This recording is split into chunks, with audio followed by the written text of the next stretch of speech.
자, 우리 오늘은 고전 운문 같이 공부해 보도록 할게요. 자, 옛날 시대에 그 조선 시대라든지 신라 시대라든지 고려 시대 때 사람들이 지었던 옛날 시라고 생각하시면 됩니다.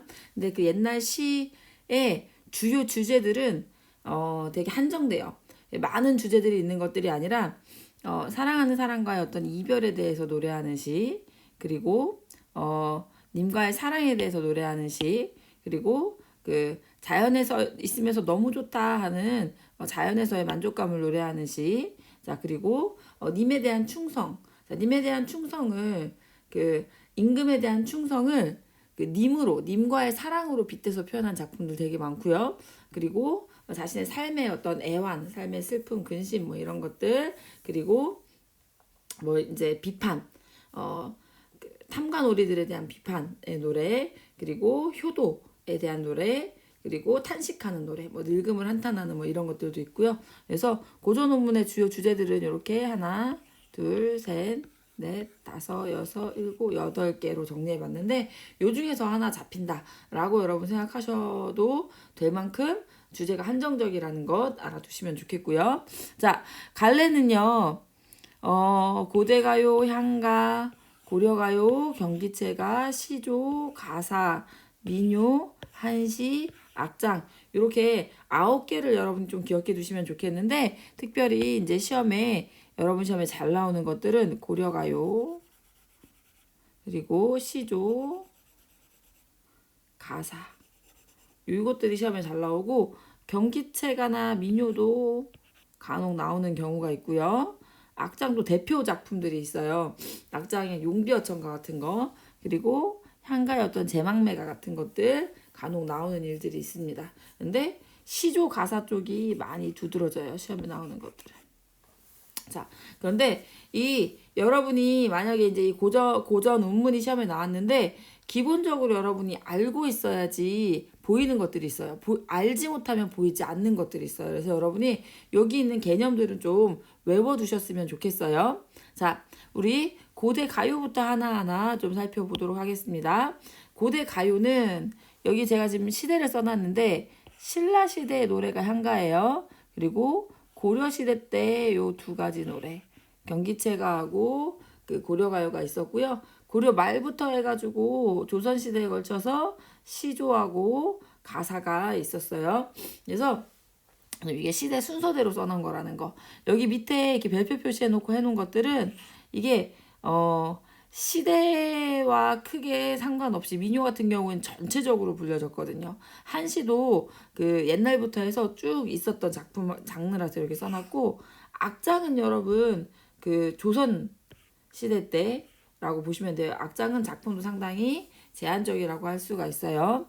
자, 우리 고대가요부터 다시 한번 볼게요. 그래서 고대가요는 신라시대 이전 작품들이라고 여러분 생각해 두시면 됩니다.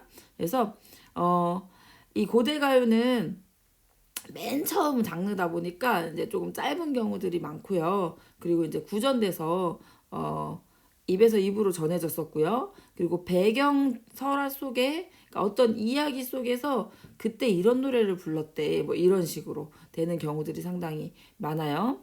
자, 그래서 구지가, 황조가, 공무도화가 정도 여러분이 알아두시면 좋겠어요. 구지가는 거부가 머리를 내어라. 내놓지 않으면 구워서 먹으리. 뭐 이런 작품이에요. 이게 어떤 작품이냐면 왕이 오기를 갈망하면서 불렀던 노래라고 해요. 자, 황조가는 그 유리왕이 아내가 2명이 있었는데 그 아내 2명이 유리왕이 치하고 화이라는 아내였는데 유리왕이 잠깐 사냥 나간 사이에 둘이 싸웠어요. 그래가지고 치랑 화이가 싸워서 그 치가 화이한테 이제 막 뭐라고 했나 봐요. 아무튼 그래서 2명 중에 1명이 가버려요. 자기 원래 나라로 중국 쪽에 살고 있던 그 여자라서 그쪽으로 가버려요. 그래서 그 여자를 유리왕이 찾으러 가요. 근데 이 여자가 따라오지 않아요. 그러면서 이제 유리왕이 노래를 지은 거예요. 무슨 노래를 짓냐면 그 돌아오면서 야 저기 저 꾀꼬리는 암수서로 정다운데 외로울사 이내 몸은 니와 함께 돌아갔고 야 저기 꾀꼬리는 암수가 서로 정다운데 나는 내 아내 내 사랑하는 아내 찾으러 갔다가 찾지 못하고 돌아가고 있어. 외로울사 이내 몸은 누구와 함께 돌아가지? 그래서 그 외로움의 정서를 꾀꼬리하고 자기하고 상황이 상반되죠. 객관적 상관물 이런 거 여러분 배웠던 거 생각나시죠? 그래서 그런 노래를 불렀던 게 황조가인데 그것도 시험에 나올 수 있고요. 여러분 공무도화가는요. 그 이미여 그 물을 건너지 마오. 자, 무도화가에서 도화가 이제 물을 건너다죠. 그래서 물을 건너지 마세요. 이미여 물을 건너지 마세요. 그래서 노래 내용도 그 내용이에요. 이미여 물을 건너지 마오. 근데 뭐 님이 이미 물을 건넜네. 여인님을 어떻게 할까? 이렇게 해서 물속에서 빠져 죽은 님에 대한 이야기를 하는 노래라고 할 수가 있어요. 그래서 요 세 가지 정도 여러분이 기억해 두고 가시면 좋을 것 같고요. 근데 많이 시험에 나오지는 않아요. 자, 그 다음에 향가 한번 볼게요. 향가. 자, 향가는요, 여러분 신라시대의 노래예요. 신라시대 노래인데 표기 수단이 향찰이라는 거. 자, 표기 수단이 향찰인 것을 여러분이 좀 기억해 두시면 좋겠어요. 향찰이라는 게 뭐냐면 신라시대 때는 그 한자가 들어왔단 말이에요. 그래서 한자를 가지고 표현했다라고 여러분이 보시면 좋겠어요. 그래서 만약에 아버지가 펜을 바꿔볼게요. 자, 아버지가 집을 자, 우리 한국말로 이렇게 쓰죠. 그런데 이때는 이 기역, 니은, 디귿 이런 게 없었던 거잖아. 아야어여가 없었던 거잖아요. 자, 그래서 어떻게 표현을 해야 되냐면 자,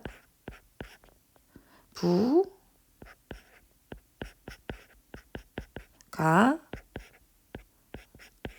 이거 집가짠 거 알죠, 여러분? 뭐 이런 식. 이거 세을인 거 알죠? 자, 이게 뭐예요, 여러분? 아비, 부, 집, 집, 세, 여러분 다 아는 한자죠. 그래서 자, 부가 가을이라고 썼는데 이거를 이렇게 읽는 거예요. 아버지가 집을 이렇게 읽는 거예요. 자, 이게 뜻이고요. 이게 의미예요. 그렇죠? 그런데 자, 이렇게 실질적인 의미를 띠는 것들 있죠. 아버지 집. 이것은 뜻으로 읽어요. 그리고 이렇게 조사에 해당하는 것들, 어미에 해당하는 것들은 음으로 읽어요. 이런 식으로 표기했던 방식이 바로 향찰이라고 할 수 있어요. 그래서 한자를 빌려서 표현을 하는데 그 한자에서 실제적인 의미를 지니는 것은 뜻을 빌려오고 훈차라고 할 수가 있겠죠. 이렇게 조사 같은 옆에서 도와주는 기능만 하는 것들은 음을 따오고 이런 식으로 하는 게 향찰인데 자, 이 향가는 향찰로 기록되었어요. 여러분 선지 안에 향가 작품을 놓고 이 작품은 향찰로 기록되었다라고 했을 때 여러분이 동그라미 할 수 있어야 돼요. 지금까지 시험에 나왔던 거는 이제 제망매가 그리고 그래서 또 시험에 나올 가능성이 있는 게 서동요. 그래서 여러분 요 작품들을 좀 알아두셨으면 좋겠고 요거 말고도 또 안민가라고 또 나올 만한 작품이 있는데 그거는 다음 강에서 여러분에게 좀 설명을 해드리도록 할게요. 제망매가는 여러분 아십니까? 제망매가는 우리가 공부했던 작품 중에 있었어요.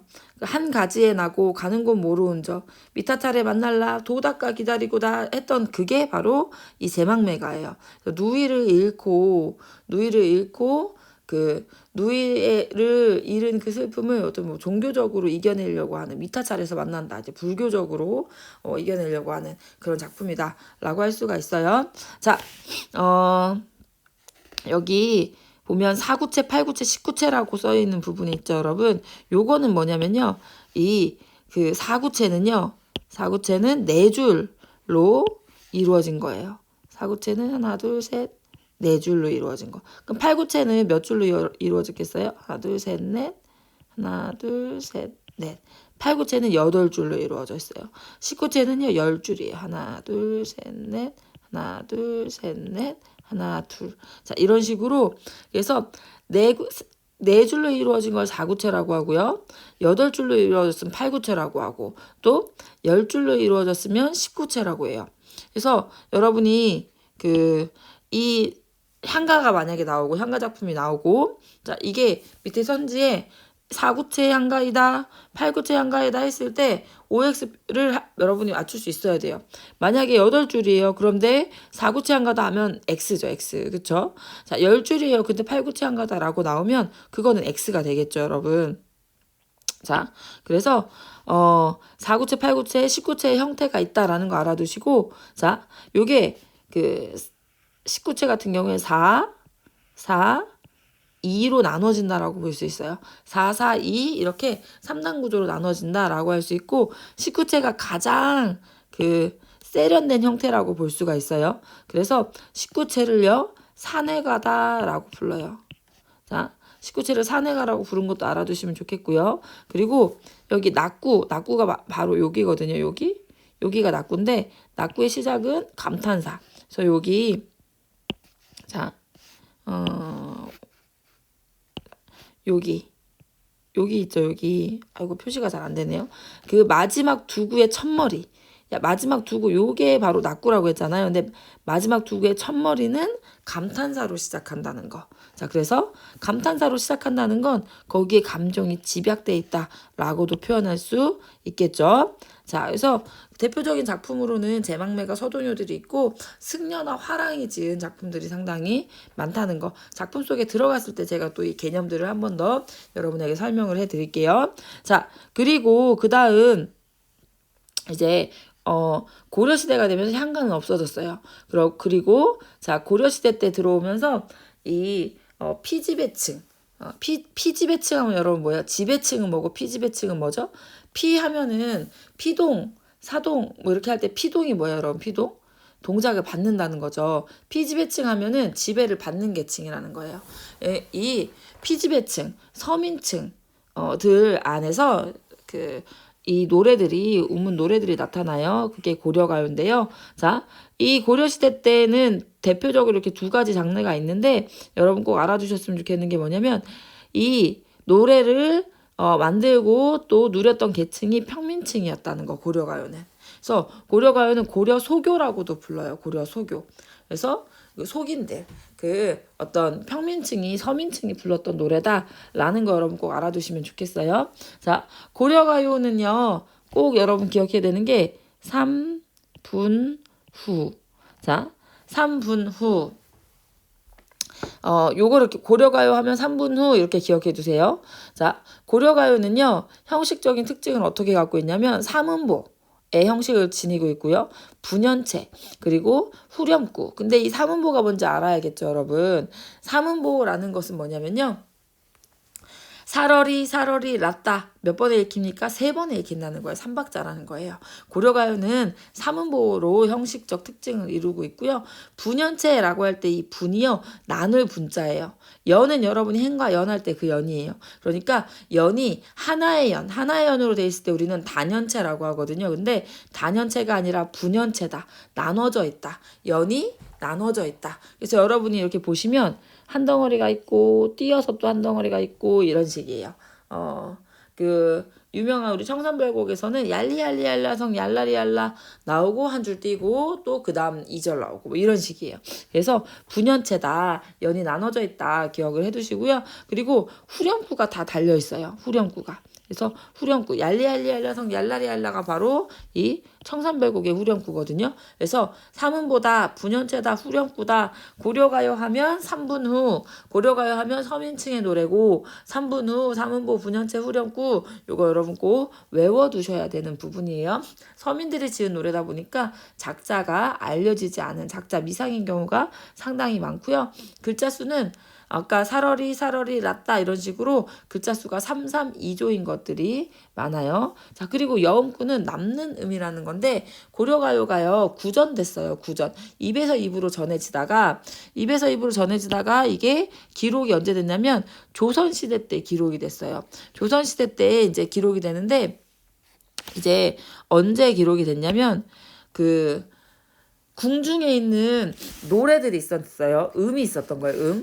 궁중에 이제 노래들이 있었는데 그 노래를 이제 그 노래에다가 가사를 붙이면서 이제 기록이 됐어요. 그러니까 예를 들자면 이런 식이에요. 여러분 스머프 노래 아십니까? 랄랄랄랄랄라 자 랄랄라 랄랄라 랄라랄랄라 자 이런 음이 있어. 자 요게 제가 그냥 이렇게 소리로 표현했지만 뭐 사실은 뭐 이렇게 뭐 도레미파솔라시도의 음이 있겠죠. 그래서 음이 이렇게 있는데 거기에 보니까 가사를 붙여서 이제 그거를 기록을 해놓으려고 하는데 가사를 뭘 붙일까 봤더니 고려가요를 사람들이 많이 부르거든요. 그래서 그게 인기 있거든요. 그래서 고려가요의 가사 중에 이런 가사가 있었다고 쳐볼게요. 오늘도 당신이 그리워. 그러니까 원래 있는 가사를 갖다가 원래 있던 음에다 붙이다 보니까 여기 이렇게 남는 음이 있는 거죠. 랄랄랄랄랄랄랄랄라 여기다가 오늘도 당신이 그리워 했는데 랄라 두 개가 남았어. 그래서 그냥 아무거나 갖다 붙이는 거야. 흐흐 이런 식으로. 이게 뭐예요? 특별한 의미를 지니지 않고 그냥 음만 채워주는 거야. 오늘도 당신이 그리워 했는데 두 개가 남아서 흐흐 이런 걸 붙여준 거예요. 자 이런 걸 여음쿠라고 해요.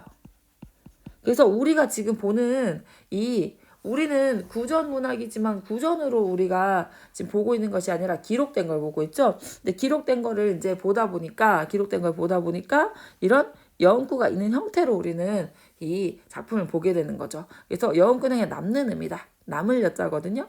남는 음에다 그냥 붙인 구절이다. 그래서 특별한 의미를 지니지 않는 그래서 여음구는 내용 파악하는 데는 요거를 그냥 생각하지 않고 그냥 해석하면 되는 경우들이 많아요, 여러분. 자, 그다음에 그래서 여기서는요. 청산별곡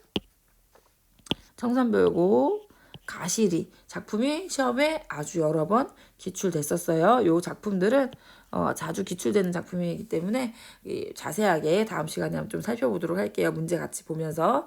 자, 그 다음에 경기체가는요. 귀족들이 불렀어요. 향유계층이 귀족이에요. 자, 많이 나오는 작품 요 한림별곡만 시험에 나온다고 여러분 보시면 될 것 같아요. 이 경기체가의 특징은요. 이 연마다 다 이게 붙었어요.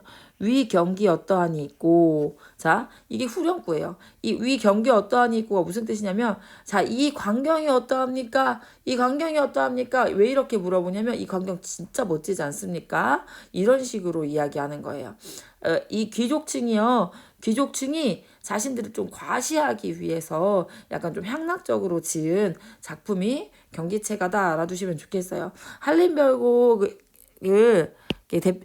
첫 부분을 좀 여러분한테 알려드리고 싶은데 어떤 식이냐면 원수문, 인노시, 공로사륙 이런 거예요. 이게 뭐냐면요. 원순이라는 사람의 글, 일로라는 사람의 시, 공로라는 사람의 사륙이라는 글씨체 이런 식으로 해서 그러니까 예를 들자면 이런 거예요. 영훈이는 만약에 노래를 잘해. 그러면 영훈 노래. 은별이는 춤을 잘 춰. 은별춤. 기호는 연기를 잘해. 기호 연기. 이런 식으로 해가지고 이게 지금 자랑하는 거예요. 영훈 노래, 은별춤, 기호 연기 이렇게 해놓고 자, 이 광경이 어떠합니까? 이 광경 진짜 멋지지 않습니까? 이런 식으로 뭐 하는 거야? 자랑하는 거야, 자랑. 그래서 이 작품들은 이렇게 조금 나열하는 형태로 지금 진행되는 것들이 되게 많고요. 이게 되게 자랑하고 과시적이라는 거 여러분이 알아두시면 좋겠습니다. 그래서 문학성에선 조금 떨어지는 작품, 향유계층 귀족들인데 귀족들이 이렇게 자랑하는 노래다. 한림별곡이 시험에 잘 나온다. 여러분 이렇게 알아두시면 좋겠습니다. 그래서 이 경기체가의 특징으로 한림별곡의 특징으로 과시적이다. 향락적이다. 요거 시험에 이렇게 나오기도 합니다. 자, 그 다음에 진짜 여러분 시험에 잘 나오는 거 자, 뭐가 잘 나오냐면 시조가 진짜 잘 나와요, 여러분. 시조를 좀 함께 봤으면 좋겠어요. 자, 시조는요, 고려 중엽에 발생했고요. 고려 말엽에 완성이 됐어요. 자, 여러분, 시조는 여러분이 꼭 알아두셔야 되는 것이 시조는 정형시입니다. 정형시. 형태가 정해져 있어요. 형태가 정해져 있어요. 자, 3장 6구 45자 내외에 이렇게 되어 있는데 세 장으로 이루어졌어요. 자, 시조는 세 장으로 이루어졌어요. 그래서 시조는 세 장으로. 자, 이렇게 세 장으로 하나, 둘, 셋. 그래서 그걸 우리가 뭐라고 부르냐면 초장, 중장, 종장이라고 불러요. 초장, 중간에 걸 중장, 마지막 걸 종장 이렇게 불러요. 초장, 중장, 종장 이렇게 세 장으로 이루어져 있고요. 그리고 그 장마다요. 그 네 개의 음보를 가지고 있어요. 4음보로 이루어져 있어요. 자, 그래서 하나, 둘, 셋, 넷. 이렇게 네 음보로. 자, 중장도 똑같이 하나, 둘, 셋, 넷. 자, 종장도 똑같이 하나, 둘, 셋, 넷. 자, 예를 들어 볼까요? 이 몸이 죽고 죽어 100번 고쳐 죽어 100꼬리 진토되어 넋이라도 있고 없고 임양한 일편단심이야 가실 줄이 있으랴. 이런 식으로 자, 제가 지금 시조 한 편 읽어본 거예요, 여러분. 자, 그래서 이런 식으로 세 장으로 이루어져 있고요. 근데 의미 단위로 보자면 6구. 자, 이 몸이 어떻게 됐대요? 죽고 죽어. 이런 식으로.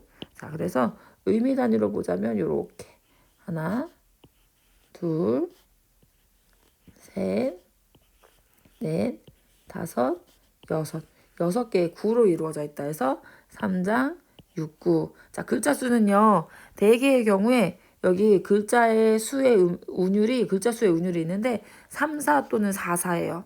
자,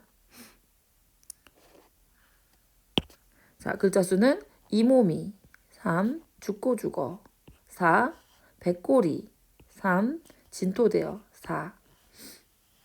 이몸이 죽고 죽어 700번 고쳐 죽어 백골이 진토되어 3, 4, 넋이라도 있고 없고 4, 4. 이런 식으로 3, 4, 3, 4 이런 식으로 이루어지는 경우들이 거의 대부분이라고 할 수가 있어요. 그런데 항상 꼭 지켜야 될 것이 있어요. 여기 3이 될 수도 있고 4가 될 수도 있고 뭐 괜찮은데 종장의 첫음보 여기죠, 여기 종장의 첫음보는 3음절로 지켜줘야 돼요. 이 몸이 죽고 죽어 100번 고쳐 죽어 백골이 진토되어 넋이라도 있고 없고 여기 뭐예요? 임향한 이렇게 되죠? 몇 글자예요? 세 글자죠? 요거는 반드시 지켜야 돼요. 반드시. 총장의 첫 구절은 3음절 요걸 또 지켜야 되는 게 형식이라고 할 수가 있어요. 자, 그래서 전체 글자 수를 대충 더해보면 45자 한 글자 넘어가든지 아니면 한 글자 뒤로 오든지 뭐 이런 식으로 45자 내외인 경우들이 대부분이어서 3장 6구 45자 내외라는 걸 여러분 외워두시고 글자 수의 운율은 3, 4조 또는 4, 4조다. 음보율은 4음보다 종장의 첫 구절은 3음절이다. 자, 세 개의 종류가 있어요. 평시조는요. 요 형태를 3장 6구 45자 형태를 아주 기본적으로 잘 지키고 있는 거고 연시조는요. 그 기본형의 시조가 여러 개 나열돼 있어요. 그래서 요렇게 된 게 여기에 또 있고 뭐 이런 식으로 옆으로 하진 않겠죠. 밑으로 하겠죠. 자, 그래서 또 있고 그럼 이렇게 3연이 되겠죠. 그래서 어부사시사 같은 것들 그런 작품들이 연시조로 시험에 많이 나오는 작품이고요. 사설시조는요. 자, 여기 이렇게 이걸 따르지 않고 중장이나 뭐 종장이나 이런 게 확 길어져요. 자, 그런 걸 사설시조. 우리가 지난번에 공부했던 작품들 중에도 있었어요.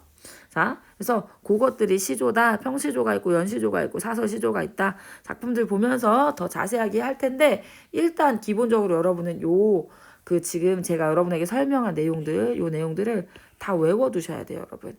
여기 있는 내용은 다 외운다 생각하시면 돼요. 여기에 지금 제가 써놓은 내용들 있죠? 여기에 지금 작품 종류 이런 것도 써놨죠, 여러분. 왜냐면 제막매가를 보고 여러분이 고려가요인가 뭐 이건가 향관가 구분하기 헷갈릴 수 있거든요. 청산별고 가시리 작품 종류까지도 여러분이 여기 있는 내용들은 다 좀 외워두시고 쭉 여러분이 쓰실 수 있었으면 좋겠어요. 혼자서. 자, 가사는 시조를 이제 조선시대 사람들이 많이 불렀는데 할 말이 더 많았나 봐요. 3장으로 하자니 너무 짧았나 봐요. 그래서 사음보 연속체의 가사라는 작품이 나와요. 가사는요, 길이 제한이 없었어요. 길이 제한이 없다 보니까 막 300행, 400행 나오는 것들도 있었을 정도로 이제 긴 작품들도 나오고요. 또 뭐 길지 않게 한 10줄, 뭐 한 12줄 되는 짧은 작품도 있었고요. 그래서 아무튼 시조보다 길고요. 사음보의 연속체라고 해요. 우리가 그거를 부르기를. 그래서 똑같이 사음보예요. 시조랑 똑같이 사음보인데 3장의 형태가 아니라 길게 나와 있는 연속체라는 거. 자, 글자 수도요. 시조랑 되게 비슷해요. 음수율도 3, 4조 또는 4, 4조를 지키고 있고요. 길이 제한이 없고요. 마지막 행에 3, 5, 4, 3이라는 요거를 지키면 전격가사, 이걸 안 지키면 변격가사라고 불렀었고요. 자, 그래서 전격가사, 변격가사 만약에 이게 선제에 나온다면 마지막 행을 3, 5, 4, 3의 글자 수를 지켰냐 안 지켰냐 요거를 살펴보시면 됩니다. 자, 상춘곡이라는 작품이 있어요. 봄을 완상하는 노래고요. 관동별곡 여러분 시험에 나온다 생각하고 보시면 돼요. 이거는. 자, 그리고 관동별곡이라는 작품이 있고요. 그리고 삼이인곡이라는 작품, 송미인곡이라는 작품 시험에 많이 나오는 작품이라는 거 알아두시면 좋겠어요. 이것도 여러분 작품 해석하면서 여러분한테 더 자세하게 설명을 해드리도록 할게요. 자, 그 다음에 민요는 여러분 아리랑 아라리요. 아리랑 고개로 넘어간다. 자, 어때요? 제가 지금 여러분 다 아시는 내용이죠? 이거 사문보잖아요. 그쵸? 자, 시집살이 노래 지난번에 한번 다뤘었죠. 형님 사촌 형님 시집살이 어떻대까? 이에 그 말 마라 시집살이 계집살이 생각나십니까? 자, 사음보죠? 자, 요런 민요들도 우리 시험에 나올 수가 있고요. 자, 한시는요, 이거는 중국의 건데 한글 창제 이전에 우리나라 사람들이 이 한시를 많이 또 지었었어요. 그래서 상류계층이 지었던 시인데 이것도 간혹 시험에 나오는 경우들이 있고요. 이것도 작품 보면서 설명해 드릴게요. 한자로 되었지만 우리 시험에 한자로 나올 수는 없겠죠. 한글로 된 부분들을 이제 시험에 냅니다. 악장 용비어천가 기억하라고 했었죠. 용비어천가가 뭐냐면 뿌리 깊은 남간 바람에 아님일세, 여러분 들어본 적 있습니까? 세미 깊은 물은, 자, 요게 바로 용비어천가예요. 그래서 악장하면 용비어천가 하나만 여러분이 기억해 두시면 좋겠고, 뿌리 깊은 남간 바람에 아님일세, 이게 무슨 얘기하는 거예요? 조선 왕조에 대한 얘기하는 거죠. 조선 왕조의 어떤 개국과 번영에 대해서 송축하고 있고 노래하고 있는 작품이다라고 여러분이 알아두시면 되겠습니다. 자, 여러분 우리 고전 운문 전체 내용을 정리해 봤는데 좀 알겠습니까, 여러분? 자, 여기 있는 내용들은 여러분이 여기 있는 내용 갖고 혼자 여러분이 제가 설명한 것처럼 설명하실 수 있을 정도로 여러분이 알아두셔야 돼요. 여기 표현된 내용들을 내가 다 외운다, 이렇게 생각을 해두셨으면 좋겠고, 여기 나왔던 개념들이 어떻게 고전 시가 안에 적용이 되는지 다음 시간에는 교재에 있는 우리 작품들을 보면서 설명을 해드리도록 하겠습니다. 수고하셨습니다. 감사합니다.